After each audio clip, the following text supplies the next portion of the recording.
वक्रतुंड महाकाय सूर्यकोटि समप्रभ निर्विघ्नं कुरु मे देव सर्वकार्येषु सर्वदा। सर्वमंगलमांगल्ये शिवे सर्वार्थसाधिके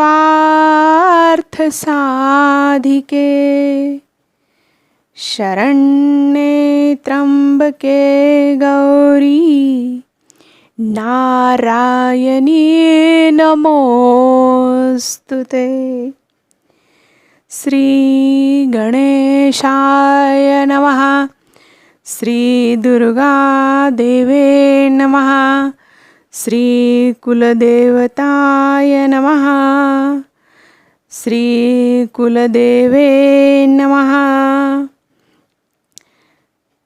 अथ श्री दुर्गा सप्तशती। आज हम श्री दुर्गा सप्तशती के प्रथम अध्याय का पाठ करेंगे। प्रथम अध्याय मेधा ऋषि का राजा सुरथ और समाधि को भगवती की महिमा बताते हुए मधुकैटभ वध का प्रसंग सुनाना।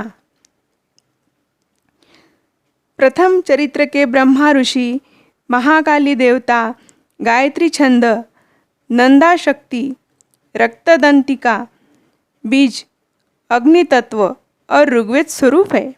श्री महाकाली देवता की प्रसन्नता के लिए प्रथम चरित्र के जप में विनियोग किया जाता है।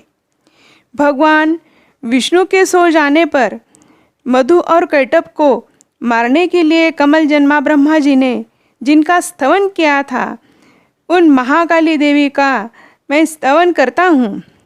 वे अपने 10 हाथों में खड्ग, चक्र, गदा, बाण, धनुष, परिघ, शूल, भूषुंडी, मस्तक और शंख धारण करती है। उनके 3 नेत्र हैं। वे समस्त अंगों में दिव्य आभूषणों से विभूषित है। उनके शरीर की कांति नीलमणि के समान है तथा वे 10 मुख और 10 पैरों से युक्त है।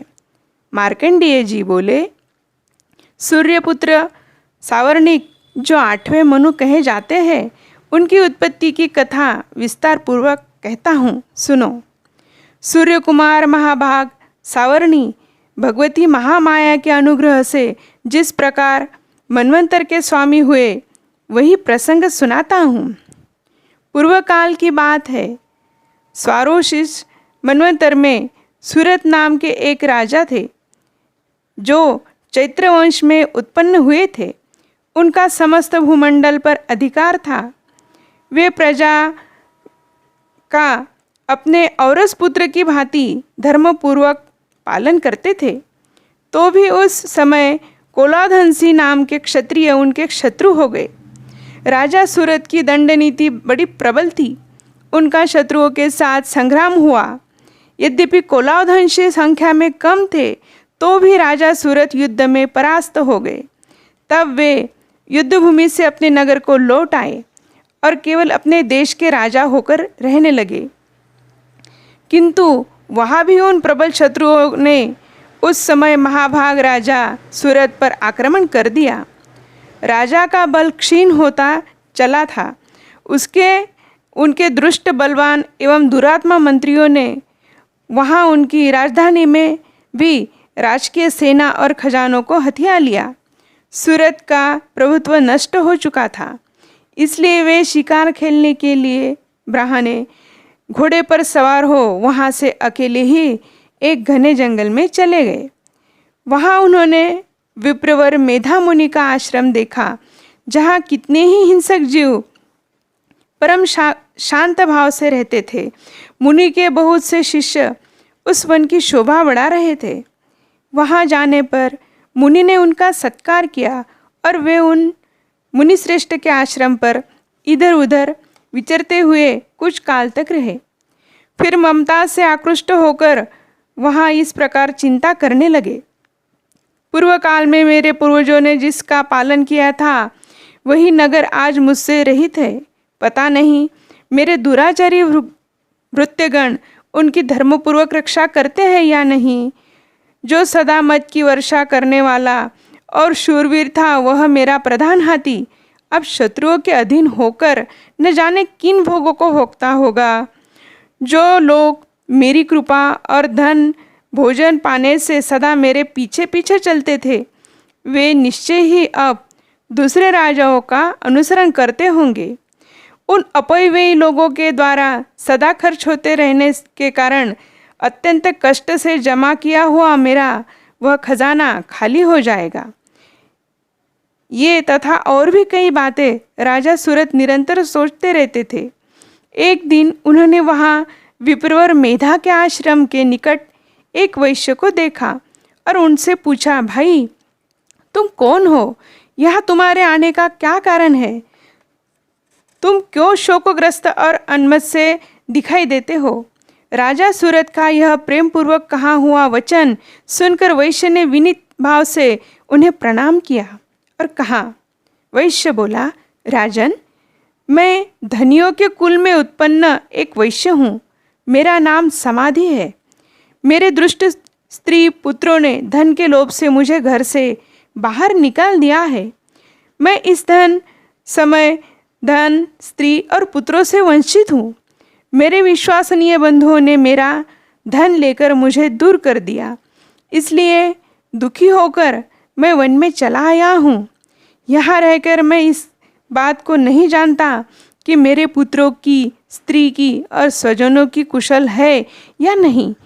इस समय घर में वे कुशलता से रहते हैं अथवा उन्हें कोई कष्ट है। वे मेरे पुत्र कैसे हैं? क्या वे सदाचारी हैं अथवा दुराचारी हो गए हैं? राजा ने पूछा। जिन लोभी स्त्री पुत्र आदि ने धन के कारण तुम्हें घर से निकाल दिया, उनके प्रति तुम्हारे चित्त में इतना स्नेह का बंधन क्यों है? वैश्य बोला, आप मेरे विषय में जैसी बात कहते हैं वह सब ठीक है, किंतु क्या करूं? मेरा मन निष्ठुरता नहीं धारण कर सकता। जिन्होंने धन के लोभ में पड़कर पिता के प्रति स्नेह, पति के प्रति प्रेम तथा आत्मजन के प्रति अनुराग को तिलांजलि दे मुझे घर से निकाल दिया है, उन्हीं के प्रति मेरे हृदय में इतना स्नेह है। महामते, गुणहीन बंधुओं के प्रति भी जो मेरा चित्त इस प्रकार प्रेम मग्न हो रहा है, यह क्या है? इस बात को मैं जानकर भी नहीं जान पाता। उनके लिए मैं लंबी सांसें ले रहा हूँ और मेरा हृदय अत्यंत दुखित हो रहा है। उन लोगों में प्रेम का सर्वथा अभाव है, तो भी उनके प्रति मेरा मन निष्ठुर नहीं हो पाता। इसके लिए मैं क्या करूं? मार्कंडेय जी बोले, ब्राह्मण, तदनंतर राजाओं में श्रेष्ठ सूरत और वह समाधि नामक वैश्य दोनों साथ साथ मेधा मुनि की सेवा में उपस्थित हुए और उनके साथ यथा योग्य न्यायकुल विनयपूर्वक बर्ताव करके बैठे। तत्पश्चात वैश्य और राजा ने कुछ वार्तालाप आरंभ किया। राजा ने कहा, भगवान, मैं आपसे एक बात पूछना चाहता हूँ, उसे बताइए। मेरा चित्त अपने अधीन न होने के कारण वह बात मेरे मन को बहुत दुख देती है। जो राज्य मेरे हाथ से चला गया है, उसमें और उसके संपूर्ण अंगों में मेरी ममता बनी हुई है। मुनिश्रेष्ठ, यह जानते हुए भी कि वह अब मेरा नहीं है, अज्ञान की भांति मुझे उसके लिए दुख होता है। यह क्या है? इधर वह वैश्य भी घर से अपमानित होकर आया है, उसके पुत्र, स्त्री और भृत्यों ने उसे छोड़ दिया है, स्वजनों ने उसका परित्याग कर दिया है, तो भी यह उसके प्रति अत्यंत हार्दिक स्नेह रखता है। इस प्रकार यह तथा मैं दोनों ही बहुत दुखी है। जिसमें प्रत्यक्ष दोष देखा गया है, उस विषय के लिए भी हमारे मन में ममता जनित आकर्षण पैदा हो रहा है। महाभाग, हम दोनों समझदार हैं, तो भी हमें जो मोह पैदा हुआ है, यह क्या है? विवेक शून्य पुरुषों की भांति मुझ में और इसमें भी यह मूढ़ता प्रत्यक्ष दिखाई देती है। ऋषि बोले, महाभाग, विषय मार्ग ज्ञान सब जीवों को है। इस प्रकार विषय भी सबके लिए अलग अलग है। कुछ प्राणी दिन में नहीं देखते और दूसरे रात में नहीं देखते, तथा कुछ जीव ऐसे हैं जो दिन और रात में भी बराबर ही देखते हैं। यह ठीक है कि मनुष्य समझदार होते हुए, किंतु केवल वे ही ऐसा नहीं होते। पशु, पक्षी और मृग आदि सब प्राणी समझदार होते हैं। मनुष्यों की समझ भी वैसी ही होती है जैसी उन मृग और पक्षियों की होती है, तथा जैसी मनुष्य की होती है वैसी ही उन मृग पक्षियों की आदि की होती है। यह तथा अन्य बातें भी प्रायः दोनों में समान ही है। समझ होने पर भी इन पक्षियों को तो देखो, ये स्वयं भूख से पीड़ित होते हुए भी मोहवश बच्चों की चोंच में कितने चाव से अन्न दाना डाल रहे हैं। नरश्रेष्ठ, क्या तुम नहीं देखते कि ये मनुष्य समझदार होते हुए भी लोभवश अपने किए हुए उपकार का बदला पाने के लिए पुत्रों की अभिलाषा करते हैं? यद्यपि उन सब में समझ की कमी नहीं है, तथापि वे संसार की स्थिति बनाए रखने वाले भगवती महामाया के प्रभाव द्वारा ममता भय भंवर में युक्त मोह के गहरे गर्त में गिराए गए हैं। इसलिए इसमें आश्चर्य नहीं करना चाहिए। जगदीश्वर भगवान विष्णु की योग निद्रा रूपा जो भगवती महामाया है, उन्हीं से यह जगत मोहित हो रहा है। वे भगवती महामाया देवी ज्ञानियों के भी चित्त को बलपूर्वक खींचकर मोह में डाल देती है।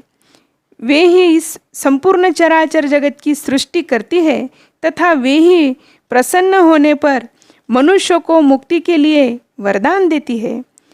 वे ही पराविज्ञा, संसार बंधन और मोक्ष के हेतुभूता सनातनी देवी तथा संपूर्ण ईश्वरों की भी अधीश्वरी है।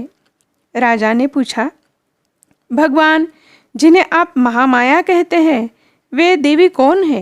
ब्राह्मण, उनका आविर्भाव कैसे हुआ तथा उनके चरित्र कौन कौन से हैं? ब्रह्मवेत्ताओं में श्रेष्ठ महर्षि उन देवी का जैसा प्रभाव हो, जैसा स्वरूप हो और जिस प्रकार प्रादुर्भाव हुआ हो, वह सब मैं आपके मुख से सुनना चाहता हूँ। ऋषि बोले, राजन, वास्तव में तो देवी नित्य स्वरूपा ही है।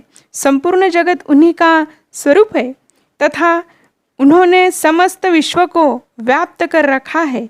तथापि उनका प्राकट्य अनेक प्रकार से होता है। वह मुझसे सुनो। यद्यपि वे नित्य और अजन्मा है, तथापि जब देवताओं का कार्य सिद्ध करने के लिए प्रकट होती है, उस समय लोक में उत्पन्न हुई कहलाती है।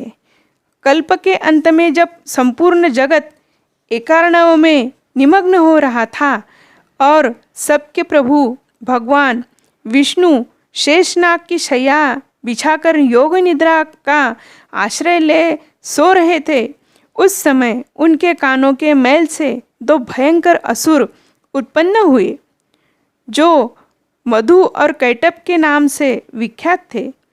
वे दोनों ब्रह्मा जी का वध करने को तैयार हो गए। भगवान विष्णु के नाभि कमल में विराजमान प्रजापति ब्रह्मा जी ने जब उन दोनों भयानक असुरों को अपने पास आया और भगवान को सोया हुआ देखा, तब एकाग्र चित्त होकर उन्होंने भगवान विष्णु को जगाने के लिए उनके नेत्र में निवास करने वाली योग निद्रा का स्तवन आरंभ किया, जो इस विश्व की अधीश्वरी, जगत को धारण करने वाली, संसार का पालन और संहार करने वाली तथा तेज स्वरूप भगवान विष्णु की अनुपम शक्ति है। उन्हीं भगवती निद्रा देवी की भगवान ब्रह्मा स्तुति करने लगे। ब्रह्मा जी ने कहा, देवी, तुम ही स्वाहा, तुम ही स्वधा और तुम ही वषटकार हो। स्वर भी तुम्हारे ही स्वरूप है। तुम ही जीवदायिनी सुधा हो। नित्याक्षर प्रणव में अकार, उकार, मकार तथा इन तीन मात्रा के रूप में तुम स्थित हो, तथा इन तीन मात्राओं के अतिरिक्त जो बिंदु रूपा नित्य अधर मात्रा है, जिसका विशेष रूप से उच्चार नहीं किया जा सकता, वह भी तुम ही हो। देवी, तुम्ही संध्या, सावित्री तथा परम जननी हो। देवी, तुम्ही इस विश्व ब्रह्मांड को धारण करती हो। तुम्ही से ही इस जगत की सृष्टि होती है, तुम्ही से इनका पालन होता है और सदा तुम्ही कल्प के अंत में सबको अपना ग्रास बना लेती हो। जगन्मयी देवी, इस जगत की उत्पत्ति के समय तुम सृष्टि स्वरूपा हो, पालन काल में स्थिति रूपा हो तथा कल्पांत के समय संहार रूपा धारण करने वाली हो। तुम्ही महाविज्ञा, महामाया, महामेधा, महास्मृति, महामोह रूपा महादेवी और महासुरी हो। तुम्ही तीनों गुणों को उत्पन्न करने वाली सबकी प्रकृति हो। भयंकर कालरात्रि, महारात्रि और मोहरात्रि भी तुम्ही ही हो। तुम्ही श्री, तुम्ही ईश्वरी, तुम्ही ह्रीम और तुम्ही बोध रूपा बुद्धि हो। लज्जा, पुष्टि, तुष्टि, शांति और क्षमा भी तुम्ही ही हो।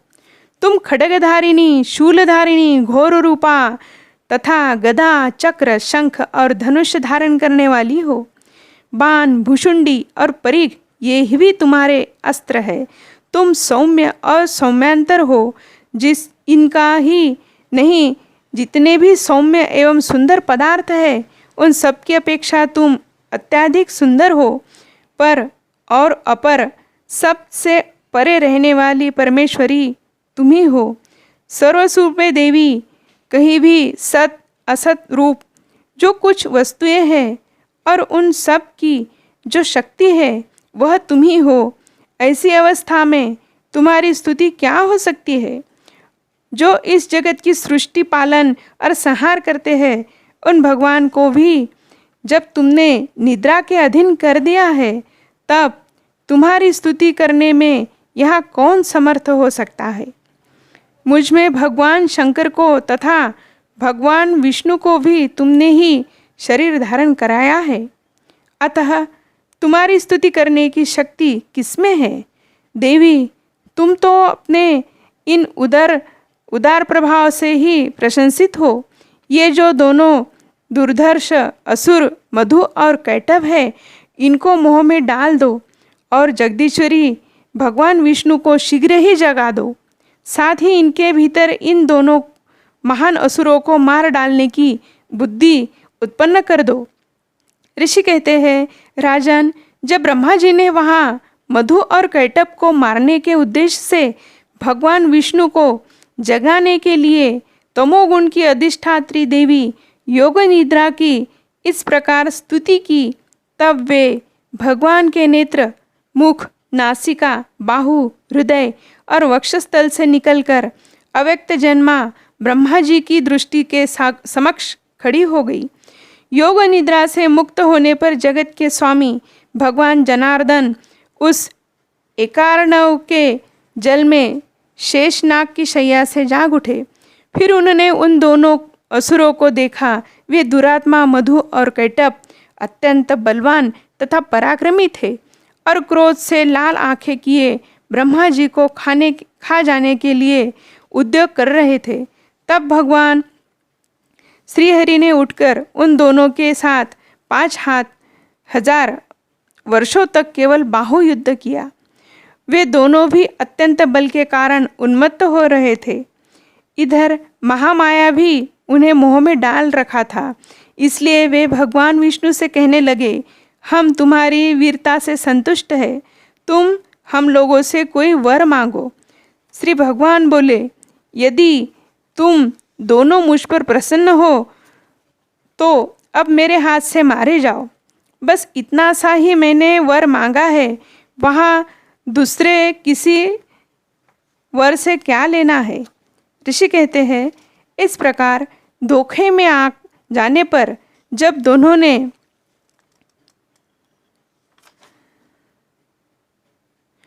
उन्होंने संपूर्ण जगत में जल ही जल देखा, तब कमल नयन महाभगवान से कहा, जहाँ पृथ्वी जल में डूबी न हो, जहाँ सूखा स्थान हो, वही हमारा वध करो। ऋषि कहते हैं, तब तथास्तु कहकर शंख, चक्र और गदा धारण करने वाली वाले भगवान ने उन दोनों के मस्तक अपनी जंघा पर रखकर चक्र से काट डाले। इस प्रकार देवी महात्म्य महामाया ब्रह्मा जी की स्तुति करने पर स्वयं प्रकट हुई थी। अब पुनः तुमसे उनके प्रभाव का वर्णन करता हूँ, सुनो। इस प्रकार श्री मार्कंडेय पुराण में सावर्णिक मनवंतर की कथा के अंतर्गत देवी महात्म्य में मधु कैटभ वध नामक पहला अध्याय पूरा हुआ। श्री दुर्गा देवे नमः।